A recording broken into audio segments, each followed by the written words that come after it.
Dear colleagues, dear guests, dear friends, on behalf of the Berlin Institute for Islamic Theology at the Humboldt-Universität zu Berlin, I warmly welcome you to our conference, Encounters in Islamic Theology, Texts and Practices.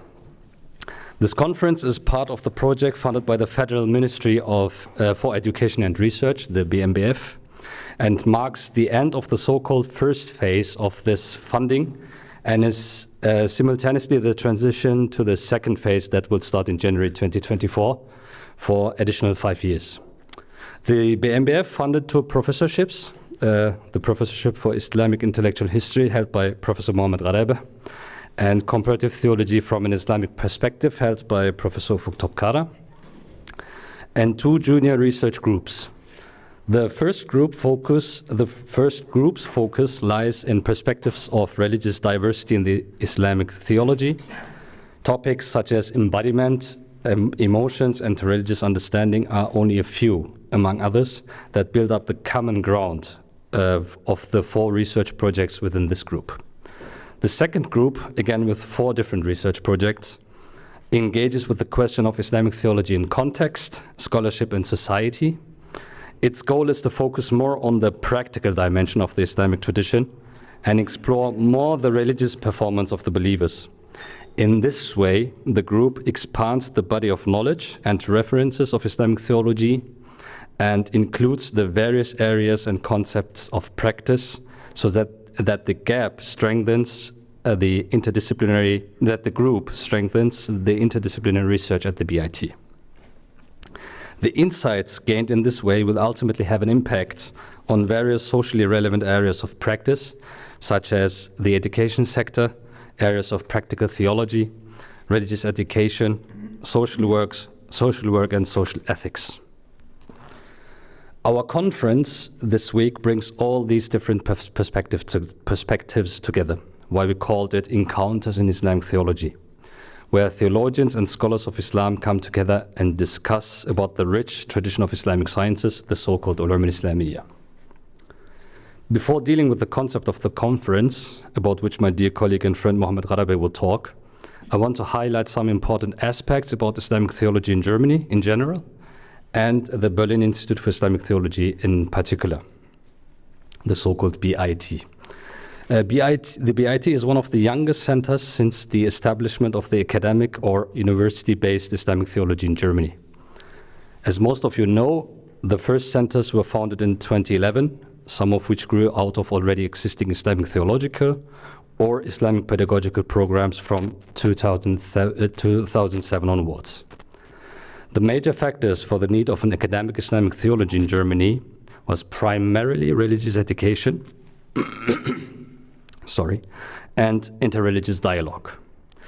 Before its establishment, theologians, historians, political scientists, sociologists, and Islamicists formed an epistemic community which drew the attention on the need for an academic platform for Islamic theology.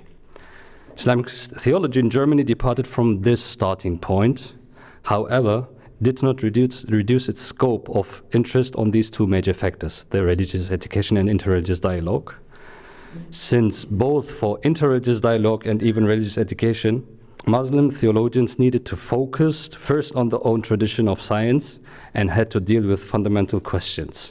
We needed, and I love this German word, Grundlagenforschung.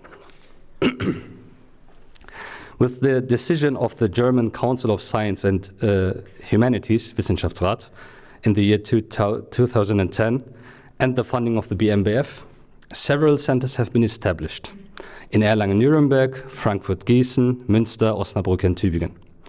At these centers and in other theological programs, such as the Graduate School of Islamic Theology of the Mercator Foundation, or in programs of Islamic studies in general, theologians have been trained who are now working at the BIT at various levels. Thus, after 12 years, the project Islamic Theology in Germany is already bearing numerous fruits, a success story that will hopefully be continued in Berlin. The foundation of the BIT follows this first phase of establishing Islamic theology at German universities. The BIT is one of the 2 youngest institutes, founded in June 29, 2018. Hence, our conference this week does not only mark the end of the first phase of the BMBF funding, We also celebrate together the 5th anniversary of the BIT all week long. It is, as such, a celebration of the incorporation of Muslim intellectual thought into one of Germany's foremost academic institutions, the Humboldt University. As we reflect on this opportunity and our growth, we unfortunately are facing the devastation of war in Israel and Palestine, in which immense human suffering is not only happening today, but unfortunately will continue into the next weeks, months, probably years. This comes on the heels of numerous humanitarian crises, natural disasters such as in Turkey, Morocco, and recently in Afghanistan, and wars that have marked 2023 as a year of great global tragedy. While entering the main building today of the Humboldt Universität, we read Karl Marx saying, "Philosophers have only interpreted the word differently, but the important thing is to change it." We hope and pray that the conflict will cease and that we may all contribute to a world in which we value one another, not as Muslims, Jews, or Christians, but as human beings who we treat with dignity. Our thoughts and prayers are with those who lost their lives. Turning back to Berlin and to Islamic theology, the BIT has the aim to represent the Islamic tradition in its breadth and wants to perceive the rich scientific tradition of the Muslim culture in its diversity and respect and regard this diversity within the research.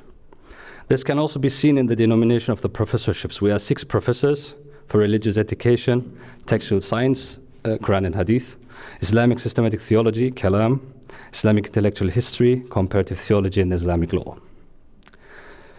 Going beyond this interdisciplinarity, it is part of the self-understanding of Muslim theologians in Germany that research in Islamic theology is, or at least has the aim to be interdisciplinary.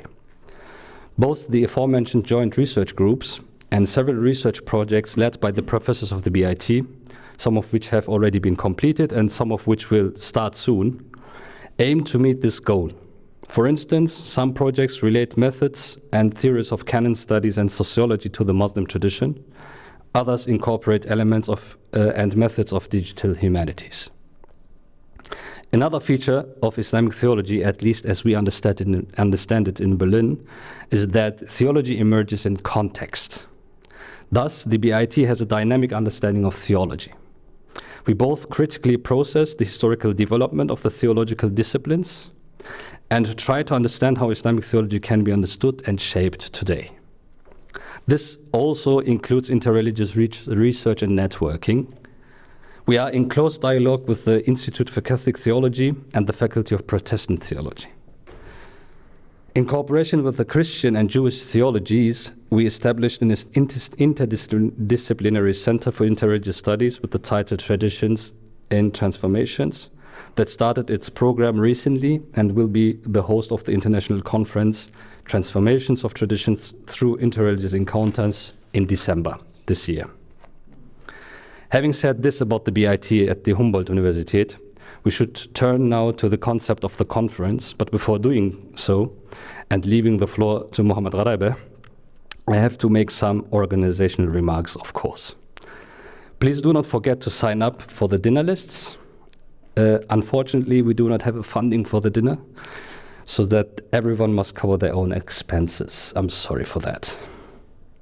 And please return the name badges when leaving the conference, since we have to return them to the event service of the Humboldt Universität as well. We also have a book tables in the hallway or in another room. Rainer Kuhl represents the publisher EB Verlag from Berlin, and Thorsten Wolliner, the publisher De Gruyter. We are glad to have you here and to welcome you. In addition, we also exhibited there some publications by the BAT staff from the past 5 years. Before I finish, I would like to thank a few people. First of all, I have to thank Maya Pait, Maeve McGrath, and Anna Barut for their commitment. Without their work, we would not have been able to hold this conference. The same is true for our assistant Rasul Akbari and student assistants Irka Weiss, Nur Hamasha, Usama Abdurrahman, and Hayrun Nisa Özçelik. Thank you for your valuable support. And on behalf of the BIT team, I want to thank Jörg Schulze from the Computer and Media Service, I want to thank also all members of the BIT who, as panelists, organized various interesting panels. In doing so, I want to thank you, dear guests and dear presenters, for accepting our invitation and enriching the conference with your attendance and your papers. I am very much looking forward to attending the panels, and unfortunately, I haven't been able to develop the power to split myself into two parts to be able to participate in panels that will be held simultaneously. I'll do my best to attend as much as possible, and I assume that I'm not the only one who has that problem. And there is a better solution than trying to split oneself into two parts. We are recording the panels, and we have also a live stream for online participants. After the conference, we are going to publish the recorded panels on our YouTube channel. And if someone of you does not want us record her or his presentation or broadcast it, please let us know beforehand. Turning back to those whom I want to thank, I'm not done yet, Mohammad. I want to thank especially Cenita Karic, Beate Anam, and Aydın Suer, who were the head of the organizing team, made a huge effort to organize the conference and made all this possible. Thanks a million.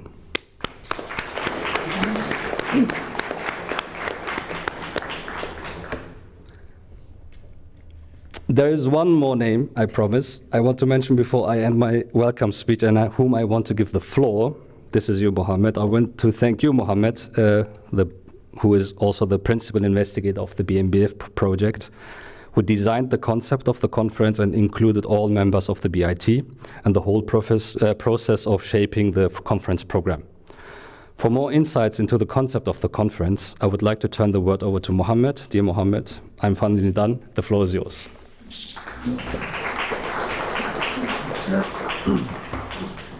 Yeah, thank you very much, Serdar.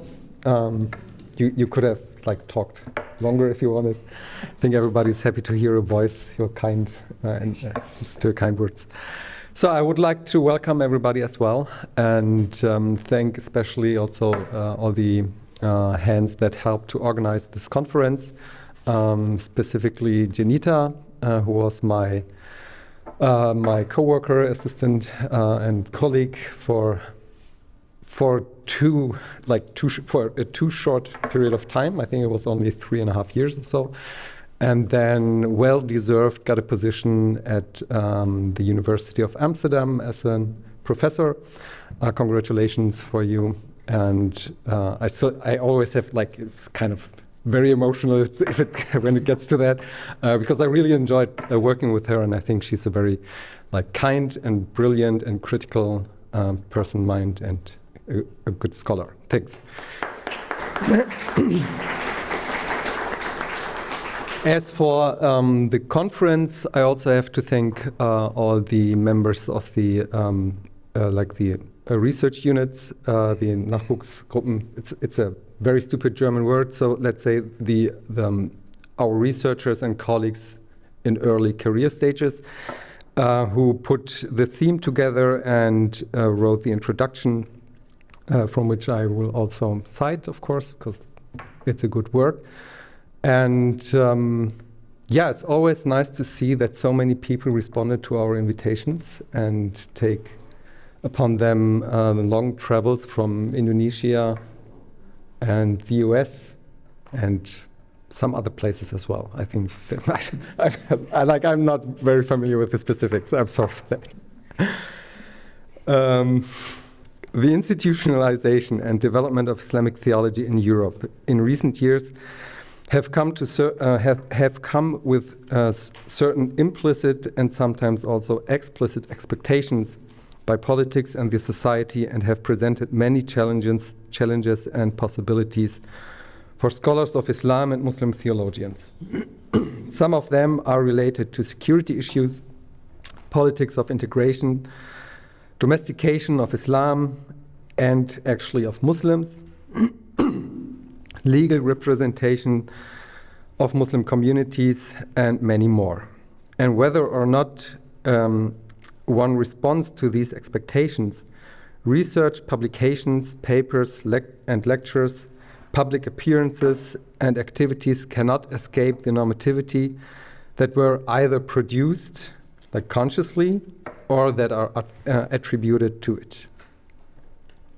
but especially against the backdrop of the absence of a theological institution that holds the authority to define what Islam and eventually Islamic theology are or should look like. The institutionalization of Islamic theology in Europe at universities should not be misinterpreted as an approach to establish such an institution, nor should professors and researchers at those institutions and who consider themselves as theologians make claims to represent Islam, at least not in the academic context. They might do that in like in the mosque context or in the context of their own community. I think there's nothing against it, and that's very good, I think. But in the academic context, that constitutes, like, it brings up many challenges and problems. Not only because it is impossible to represent Islam in its plurality and heterogeneity, but also because such claims are against the nature of Islam if one understands Islam as a discursive tradition and a lived religion, or if you frame it another way, a religion that lives from religious practices. Highlighting this understanding of Islam and taking it seriously leads us, as academics, again, to consider first our own positionality in what we do, and second, it expands the research objective to texts, objects, images, practices, and interaction rituals in pre-modern and modern periods alike. Regardless of the question of the insider-outsider perspective, there's a long discussion over the question whether or not one can be an insider actually as a researcher. It is important to reflect on the research methods that we employ, any biases we might have, the results we are looking for, the sources we select, and the narratives we follow, affirm, and construct. Since history plays often a crucial part to legitimize present religious or non-religious politics, historical research is as important as the study of how Muslims engage with their religion in daily life today. And just as complex, heterogeneous, and plural Muslims' interpretation of their religion is today, the historical discourse is similarly complex and heterogeneous. Moreover, terminologies such as classical and post-classical Islam, formative and post-formative periods, orthodoxy and heterodoxy, or original, innovative, and non-original scholarship cloud the view on the dynamic processes that stood behind historical developments and serve a specific agenda in the present time. Scholars are increasingly turning towards interdisciplinary and synthetic methods that bring together textual approaches to the study of Islam, along with approaches that examine lived religion, whether contemporary or historical. With regard to the study of texts, whether understood as Quran, the Sunni understanding of prophetic authority reflected in Hadith, and the opinions and words of Shia Imams, or as the intellectual and hermeneutical traditions produced by Muslims at different times and in different geographies. These methodologies show that texts are not static entities transmitting unchanging ideas over time and place, but are part of dynamic exchanges and are constituted by sociocultural interactions. They partly shape intellectual communities and indicate the capacity for Islamic tradition to change and adapt. Textual resources can therefore explore and analyze the normative discourse that frame legal kalam, Sufi, philosophical, and devotional literature as constituting Islam in a top-down manner, but also observe how what is considered normative is understood and formed by Muslim communities themselves in turn. Therefore, it is important to follow textual tradition and bringing them together with the social networks of actors that stood behind those texts, how texts were produced, read, transmitted, commented on, and give an important insight into how different Muslim communities define their understanding of Islam. It allows us to draw conclusions how processes of canonization and censorship developed over time. Although one can assume that there was a constant renegotiation of what idea, what text, or what authoritative figure should be relevant for a specific Muslim community at a given place and time, these processes were often affected by external factors such as political patronage, the availability of sources, the network of teaching institutions, or simply natural disasters or the destruction of libraries. And if you draw the parallel to the institutionalization of Islamic theology at universities, you can maybe see parallels. The intellectual history of Islam is characterized by a certain contingency that also included the production and transmission of texts. So it's not always the most convincing idea that survives, but it's far more complex, and sometimes like ideas that we today might identify as good or brilliant ideas just didn't survive because of external factors, because of their inner logic. By approaching such texts through an interdisciplinary lens, the normative study of Islam can be re-evaluated and nuanced. The analytic tools of, for example, practice theory in anthropology and sociology developed and adapted for the study of Islam allow scholars to draw on materiality, embodiment, rituals, and emotions to demonstrate this. Normative notions of what constitutes the Islamic may therefore be enriched and even challenged by investigation of contemporary Muslim practice. Going beyond the top-down approach and turning our attention to space, performance, and material objects, we can see how Islam is lived and constituted in the contemporary world. And similar tensions can also be observed within Islamic textual history and traditions using the same analytical tools. Furthermore, in order to counter the essentialization of meaning and its confinement to textual tradition, scholars have turned their practices that can tell us more about understandings of religion and the means through which Islam remains relevant to Muslim communities and individuals. Practices are not antithetic to texts. Rituals, for example, can be prescribed, inspired, or denounced by texts. Texts, on the other hand, undergo transformations through various textual practices. Compilations, commentaries, glosses, and translations are all variants, but also through their presence in the daily lives of Muslims. Texts also constitute part of the material culture of Muslim communities as objects to be circulated and displayed. Rituals and customs that surround these objects therefore inform practices of the body and its senses, shaping the habitus of those who engage with them.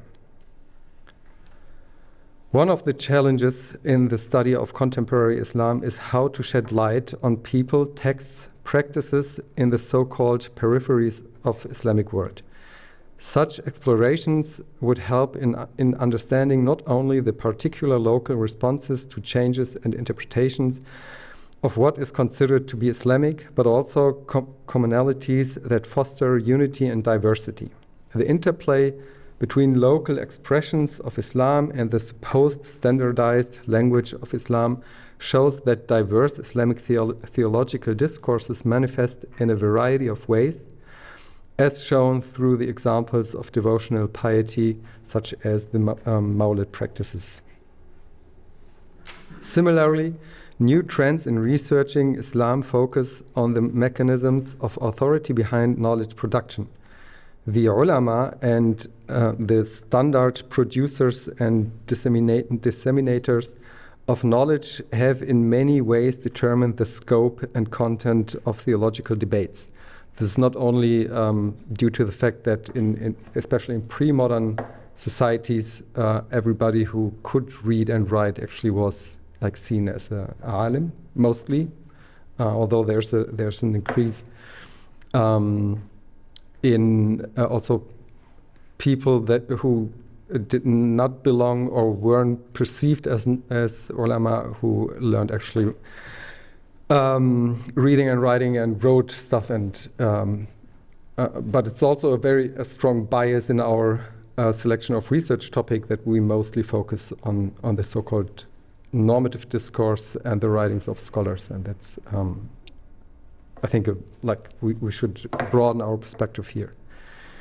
Being some of the most mobile members of Muslim societies, its cosmopolitan level, the ulama shaped the legal, ritual, and devotional discourses and practices, as well as group identities in turn.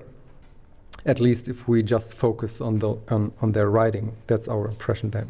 At the same time, the ulama did not exist as a separate caste outside the realms of common people. The practices of the latter often informed the discourses of the former. Finally, new research currents should take into account the interdependency between pre-modern and modern theological discourses, texts, and practices in order to trace meaning-making impulses within Islam, as well as observing what these actually do with Muslims past and present. This conference gathers scholars who work along several crucial trajectories in the study of Islamic theology. The panels are organized by our colleagues and partially represent the research that has been done over the last 4 to 5 years at the Institute. They include topics on Quran, its textual history and its interpretation, as well as research on the Sunni understanding of prophetic authority reflected in Hadith, on terminologies, on concepts and methodologies in Islamic theological studies, on Muslim thoughts and practices in peripheral countries, such as Indonesia, on Islamic law and the philosophy of law, on gender studies, on the circulation of knowledge, on Islamic ethics, and many more. The panels and the conference also reflect the many cooperations members of the Institute maintain with national and international colleagues, and the effort of networking over the last years. And we're very happy that so many of our colleagues internationally responded to our call, our invitation, and came to us. I'm very pleased to see that so many of you came to Berlin to contribute to this event, and I'm very much looking forward to the many interesting papers, discussions, impressions, and fruitful thoughts during the next 4 days. And with that, I thank you again for all your contributions, and I hope you will you will have exciting discussions and exchanges of thoughts. Thank you very much.